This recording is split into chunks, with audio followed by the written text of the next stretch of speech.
We are opening our conversation today with an examination of a truly foundational figure in modern music history.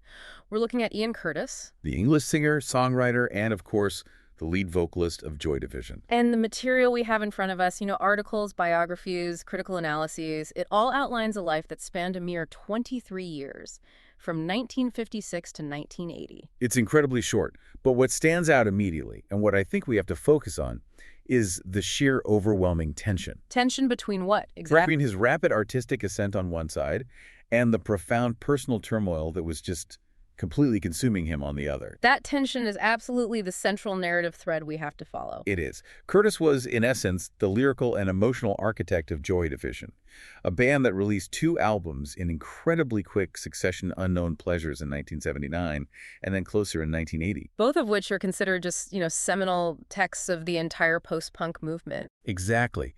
And what the sources really emphasize is that his brilliant, highly emotive writing emerged directly from a wellspring of severe internal and external pressures. Absolutely. When you look at the timeline, it's stark.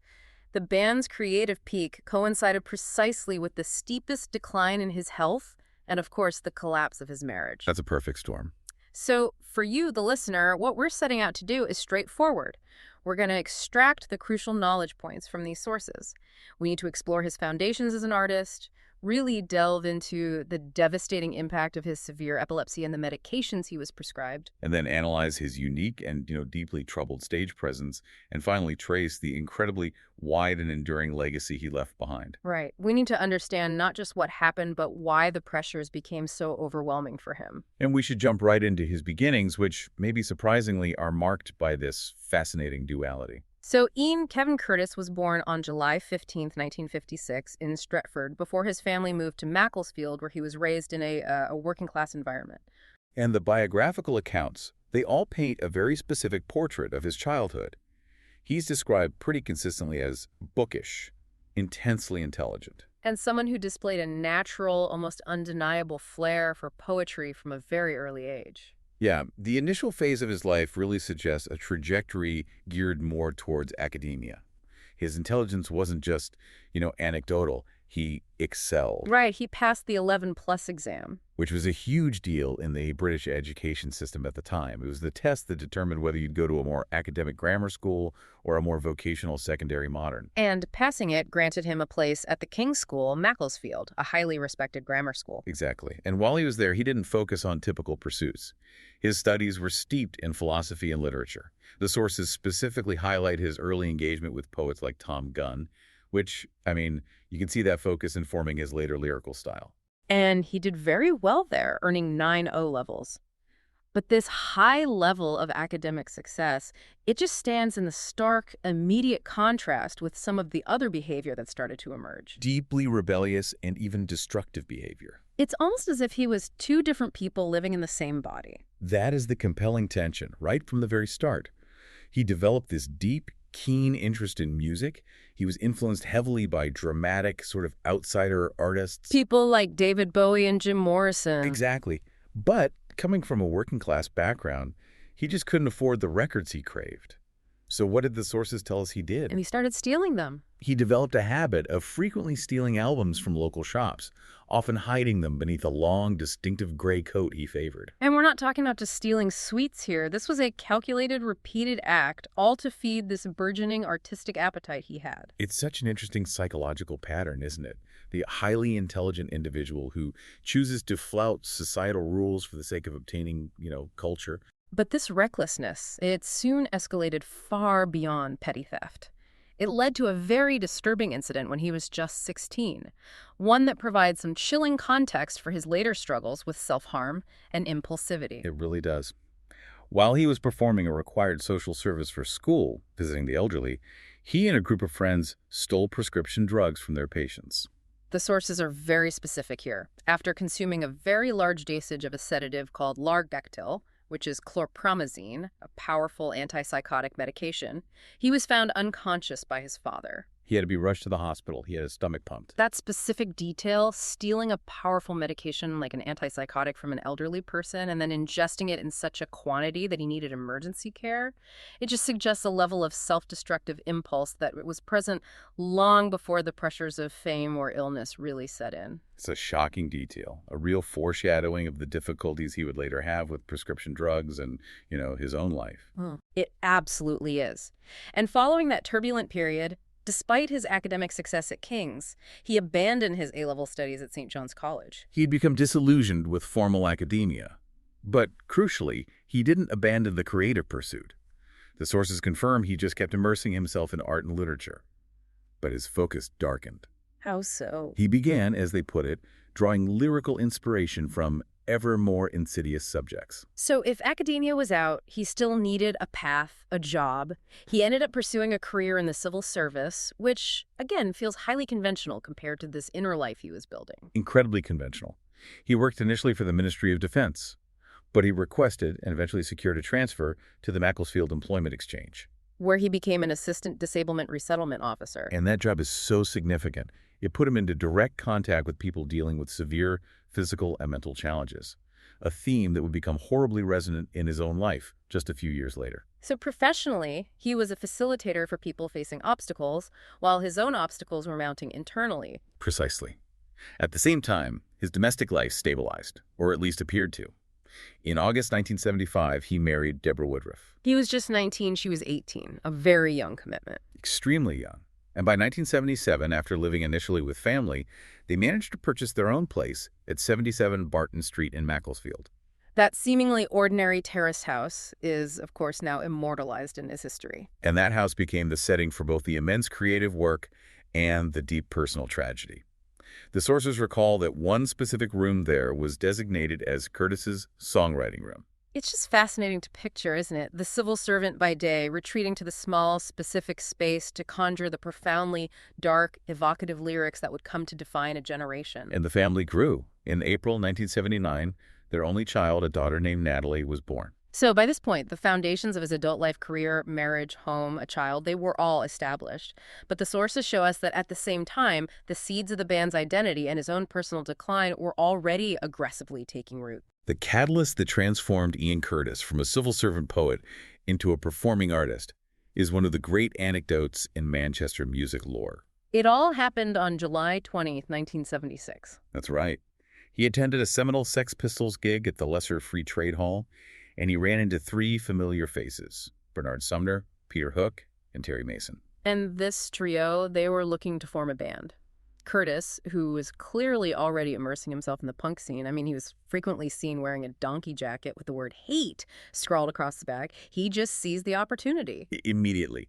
He proposed himself as their singer and lyricist, and they started under the name Warsaw. A direct nod to the David Bowie song Warzawa from his Low album. That early name is really revealing. Bowie was a huge influence, especially his Berlin period work with its themes of alienation and, post-war Europe. But they soon realized there was a conflict with a London band called Warsaw Pact, so they had to change it. And the choice they made, Joy Division, was instantly far more provocative and much, much darker than any of their peers. And this requires some unpacking because the name itself carries some very heavy historical baggage, which they seem to embrace. It was derived from the 1953 novella The House of Dolls, a work set in a concentration camp. The Joy Division in the book referred to a specific wing of the camp that was dedicated to the sexual enslavement of female prisoners. This immediately set a tone. Early on, Joy Division played heavily with controversial and unsettling imagery. Their first EP cover, for instance, featured a drawing of a Hitler Youth beating a drum. And the song Warsaw was quite explicitly a musical retelling of the life of the senior Nazi Party member, Rudolf Hess. I think we have to pause here. Given the climate of the late 70s, the punk era, the desire to shock, how did the sources suggest they navigated this controversial aesthetic? Was it purely for shock value? The sources suggest a complex mix. It was certainly provocative. It was aiming for maximum impact. But it also aligned with Curtis's growing interest in exploring themes of control, despair, and historical horror. Themes that ran far deeper than the simple nihilism of standard punk. Exactly. It provided a context for exploring societal decay and the darker side of human nature, which he found endlessly fascinating. This darkness, this embracing of difficult history, it helped define their identity as separate from the rest of the Manchester scene. And their career solidified pretty quickly after that. The pivotal moment came after an appearance on Granada Television's Vado. So it goes in September 1978. They caught the eye of the show's presenter, Tony Wilson, who subsequently signed them to his new independent label, Factory Records. What's amusing and very Curtis is that the sources note this TV appearance was partly prompted by an abusive letter that Curtis had actually sent to Wilson. He was aggressively demanding attention, even if it was through insult. And that audacity paid off. Now, while we often think of him purely as a vocalist and lyricist, the sources confirm he did play guitar on stage and in the studio. Usually when Bernard Sumner transitioned over to the synthesizer. Right. And he eventually acquired a very specific instrument in September 1979, a Vox Phantom the Sixth Special. And this detail provides that kind of strange conversational color we look for. The Vox Phantom was a very distinctively shaped instrument. It was known for its built-in effects. The sources mention one effect was bizarrely misspelled on the control panel as replat. Which is just a fantastic detail. He used this specific guitar extensively during the early 1980 European tour, and most famously in the video for their most enduring song, Love Will Tear Us Apart. So despite the band existing for only about 4 years, the sources are completely unanimous. Their influence was disproportionately vast. Joy Division is consistently credited with essentially inventing, or at least perfecting, the sound of post-punk. They were the first to consciously shift the focus away from the anger and energy that defined early punk rock. And towards a deep emphasis on mood and expression. It was atmospheric, it was spacious, and it was intensely melancholic. They redefined what serious alternative music could sound like. They directly pointed the way toward the defining sounds of the 1980s. When you look at the bands who cite them, it's a veritable who's who of music. U2, The Cure, Radiohead, Interpol, Block Party. And even contemporary bands like Fontaines DC and Editors. And that influence wasn't just confined to rock music. The sources highlight that their sound structure, Peter Hook's signature style of using bass as melody, Stephen Morris's rhythmic non-rock drumming, has been cited by modern rappers. People like Danny Brown and Vince Staples. Right. Their aesthetic defined an emotional palette that transcended genre boundaries, really solidifying their status as these accidental pioneers. They created a sound that was far more durable and emotionally resonant than the members could have ever anticipated. Especially given that this sound was becoming fully realized, just as Curtis's personal life was spiraling completely out of control. In this next section, it really represents the heartbreaking core of the narrative. This is where the physical demands of a collapsing body met the psychological demands of sudden fame and personal conflict. The crisis began with his health. Curtis started experiencing epileptic seizures in late 1978, and the official diagnosis arrived on January 23, 1979. And the doctors did not mince words. His case was immediately characterized as severe. The prognosis was dire. Without strict adherence to strong medication, his life would be, and this is a quote, ruled to obsolescence by his severe epilepsy. Initially, he tried to cope publicly. He even joined the British Epilepsy Association, trying to understand his condition. But soon, the secrecy and the withdrawal began. And this is a crucial point for you to understand his decline. The condition itself was brutal, but the treatment compounded the psychological toll. Epilepsy is a chronic neurological disorder characterized by recurrent, unprovoked seizures. And the sources specifically mention he was enduring tonic-clonic seizures. These are the most severe type, involving loss of consciousness, violent muscle contractions, generalized rigidity. They're physically exhausting and deeply frightening to witness. And the pressure of continuous touring, the late nights, the stress, the constant travel, it was the exact opposite of what a severe epileptic needed. The sources concerned that the condition worsened significantly amid the band's ascent in 79 and 80, making the seizures more frequent and intensely violent. And the prescribed anticonvulsants, they were themselves a major source of distress. In the late 70s, these medications were much less refined than modern treatments. They came with a host of severe side effects. The sources specifically mention he suffered from extreme mood swings, depression, and a significant, palpable change in his personality. His wife, Deborah, noted that he became notably taciturn and distant in her presence.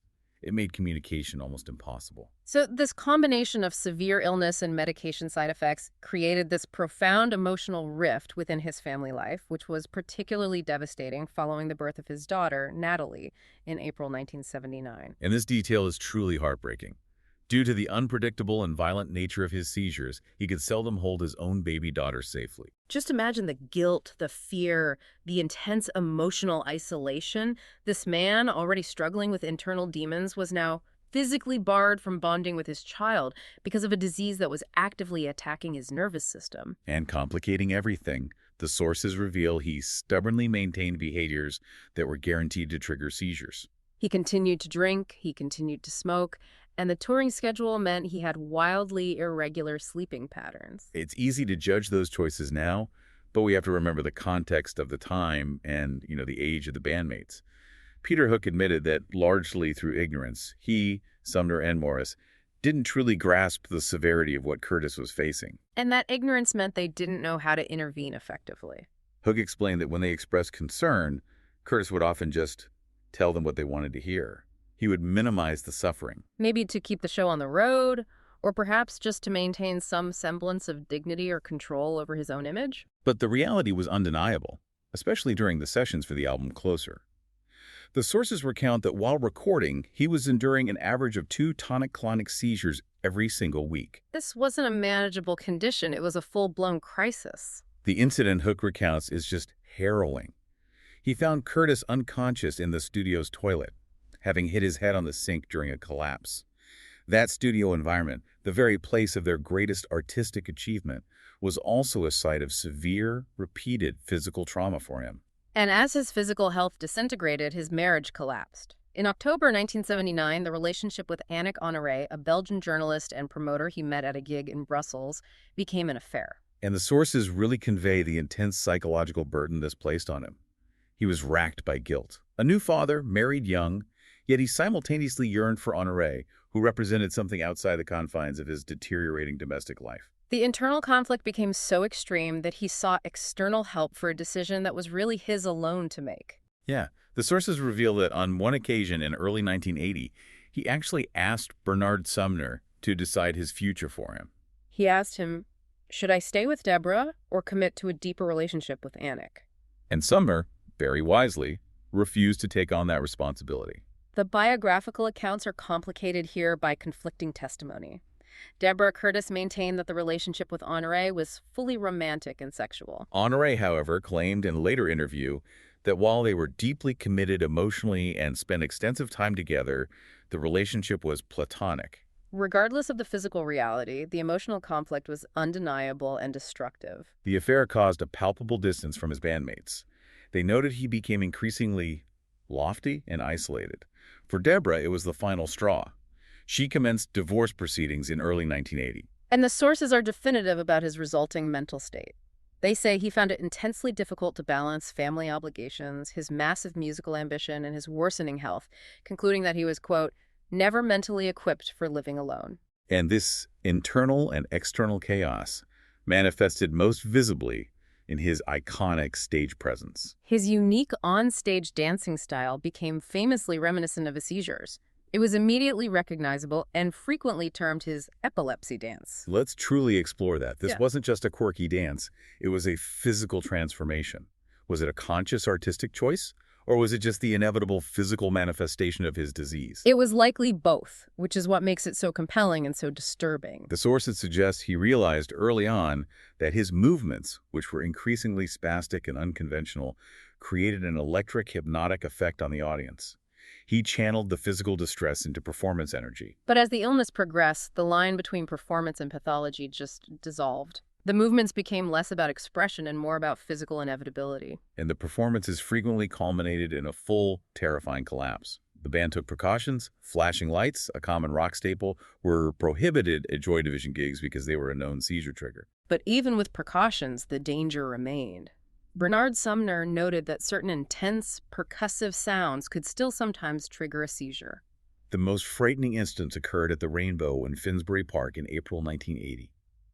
Despite explicit instructions, technicians switched on strobe lights mid-set. Curtis staggered backward, immediately collapsing into Stephen Morris's drum kit, experiencing a photosensitive seizure. He had to be physically carried off stage. And beyond the seizures triggered by external stimuli, The sources describe a deeply reckless, almost self-destructive element to his performance choices. Peter Hook recounted one anecdote where Curtis dropped a pint pot on stage, smashing it, and then deliberately rolled around in the broken glass. He ended up cutting a 10-inch gash in his thigh. It's hard to view this as anything other than an act of deep frustration or self-harm played out in public. This constant visible battle, the seizure dance, the collapsing, the cuts, it made his art authentic, but it made his life unsustainable. By early 1980, he was a man simultaneously peaking creatively while grappling with a severe, poorly managed chronic illness, immense guilt, and the dismantling of his domestic life. The stage was set for the tragic final weeks. The final chapter begins with a clear sign of his psychological distress becoming lethal. We know that the pressure culminated in his first definite suicide attempt on April 6, 1980. It involved an overdose of barbiturates, and the sources give us specific, disturbing details about this. After writing an initial note, he experienced panic. And he called Deborah, but not out of fear of dying. He was afraid he hadn't taken enough medication and would be left with irreversible brain damage. Deborah subsequently called the ambulance. This fear of being rendered obsolete or damaged by his condition seems to have just fueled his desperation. Following this attempt, there was an intervention. Tony Wilson and his partner, Lindsay Reed, took him to recuperate at their cottage in Charlesworth, Derbyshire. They were profoundly concerned that the relentless touring schedule was actively undermining his mental and physical health. And while recuperating at the cottage, he poured his conflicted feelings into letters. The sources reveal he wrote several letters to Annick Honoré, proclaiming his intense, consuming love for her. So even in the midst of recovery from a near-fatal act, the emotional tension of that relationship triangle was still defining his reality. But the immediate professional pressure, it refused to relent. Looming over everything was the band's debut North American tour, scheduled to begin later that month. And the sources indicate that Curtis viewed this prospect with, quote, extreme trepidation. His fears were twofold. First, he had a profound phobia of flying and desperately wanted to travel by ship. But second, and perhaps more psychologically damaging, he expressed deep concern that American audiences who might be less familiar with the band and less empathetic would mock his epilepsy. He feared humiliation on a global scale. This anxiety connected back to a morbid premonition he had apparently shared with both Deborah and Honoré over the years. That he never expected to live past his early 20s. He felt his medical condition was either likely to kill him outright or lead to such intense suffering and mockery that life would become unbearable. Which brings us to the final night, Saturday, May 17th, 1980. Curtis asked Deborah to stop the divorce proceedings. She offered to stay, knowing how fragile he was. However, after returning from speaking to her parents, his demeanor had shifted again. He insisted on spending the night alone at 77 Barton Street. And he made her promise not to return before his scheduled 10 a.m. train to Manchester to meet the bandmates for the journey to the U.S. The details of his final hours are grimly specific. They provide a kind of cultural window into his mental state. The sources confirm he spent his final hours watching Werner Herzog's 1977 film, Strasek. The choice of film is incredibly resonant.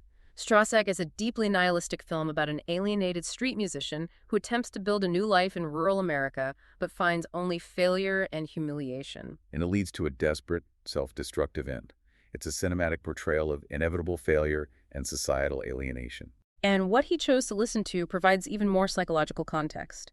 After the film, he put on Iggy Pop's 1977 album, The Idiot. The significance here is profound, as cultural analyst Konja Stark highlights. Iggy Pop's album title was directly inspired by Fyodor Dostoevsky's novel, The Idiot, which centers on Prince Mishkin, a spiritually sensitive epileptic prince who is slowly driven mad by society's cruelty and misunderstanding. The resonance between that fictional character, Dostoevsky's own epilepsy, and Curtis's own condition is just staggering. He was consuming culture that mirrored and amplified his deepest fears of alienation and madness. Deborah returned to 77 Barton Street the following morning, Sunday, May 18, 1980, soon after he would have met his bandmates. She found his body. Ian Curtis died by suicide at the age of 23, having used the kitchen's washing line. He had left a note for Deborah. The sources reveal a heartbreaking complexity in it.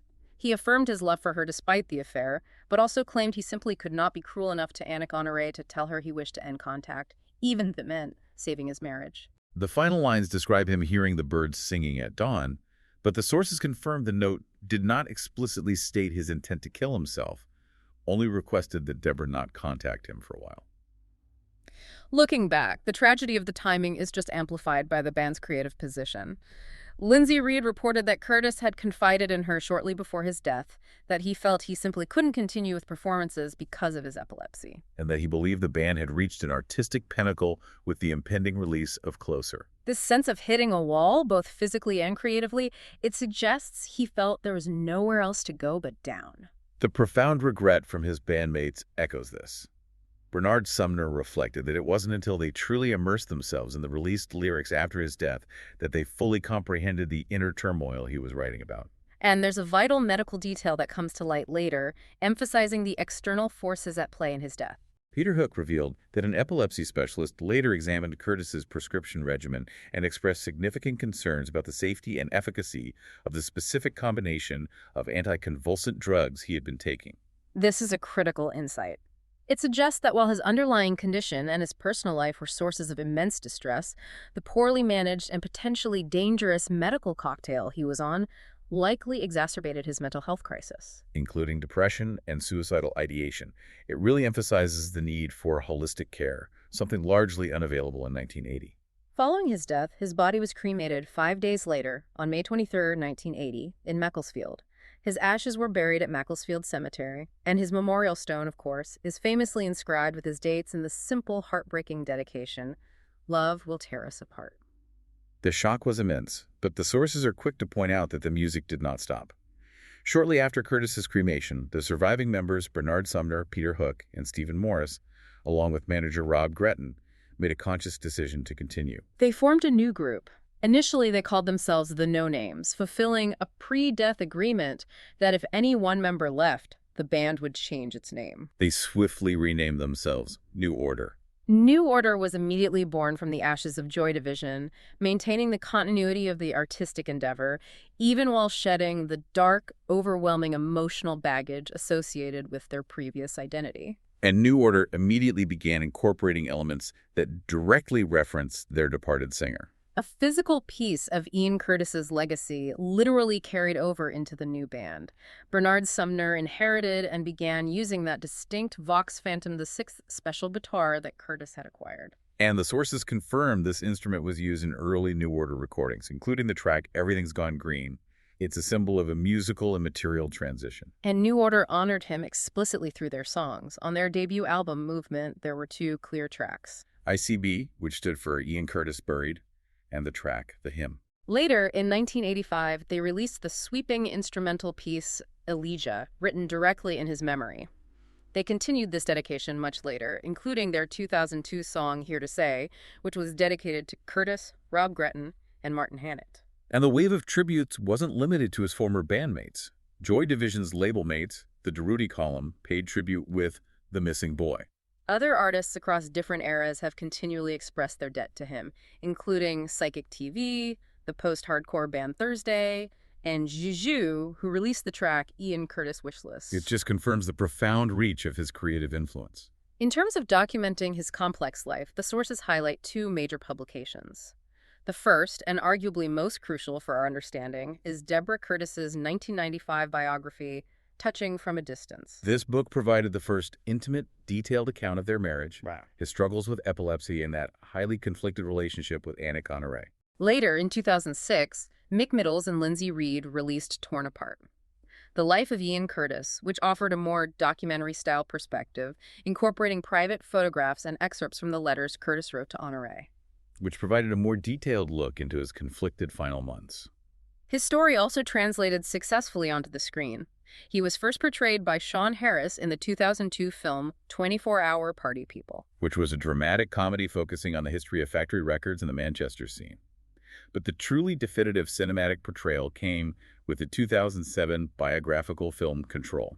Control, directed by the Dutch photographer Anton Corbijn and starring Sam Riley, was heavily based on Deborah Curtis's book. It meticulously detailed his troubled marriage, the agonizing reality of his poorly medicated epilepsy, his depression, and the dizzying speed of his rise to fame. It brought the tragedy of his final years to a much wider, mainstream audience. And the enduring significance of his life is perhaps best illustrated by the ongoing drama surrounding 77 Barton Street, the house where he died in Macclesfield. When the property went on sale in 2014, it became a lightning rod for fan sentiment.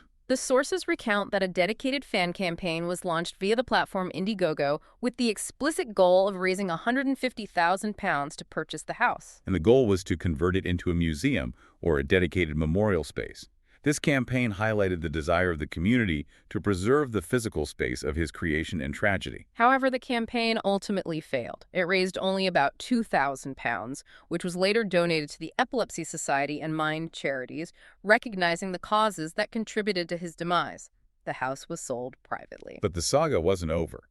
In 2015, an entrepreneur and musician named Hadar Goldman stepped in. He purchased the property not just by matching the price, but by paying a substantial premium. The sources detail he paid a £75,000 compensation fee on top of the £125,000 house price just to reverse the prior private sale. Goldman stated his intentions were ambitious, to create a Joy Division museum and a digital hub to support struggling musicians globally. This move generated renewed enthusiasm among fans. But the sources, as of 2025, confirm that despite his purchase and stated goals, that public museum has not yet materialized at 77 Barton Street. The house remains a private residence, highlighting the difficulty in translating passion into permanent public remembrance. Yet his memory continues through decentralized, fan-created memorials globally. One striking example is in Wellington, New Zealand. The Ian Curtis Wall on Wallace Street has existed there since 1980. The simple recurring message, "Ian Curtis lives," is painted and repainted there continuously. Even when local city council teams paint over it, the message invariably returns. It illustrates the power of cultural memory. And closer to home, his image was utilized for a powerful mental health awareness initiative. In October 2020, aligned with the Headstock Mental Well-Being Festival, a large black and white portrait mural of Ian Curtis was painted by street artist Axby P19 on the side of the building in Manchester's northern quarter. These memorials just confirm that his image and story remain deeply embedded in the cultural landscape, forever linked to themes of artistic brilliance and the vital importance of mental and physical welfare. So if we synthesize all this material, we return to that core tension we started with. Right.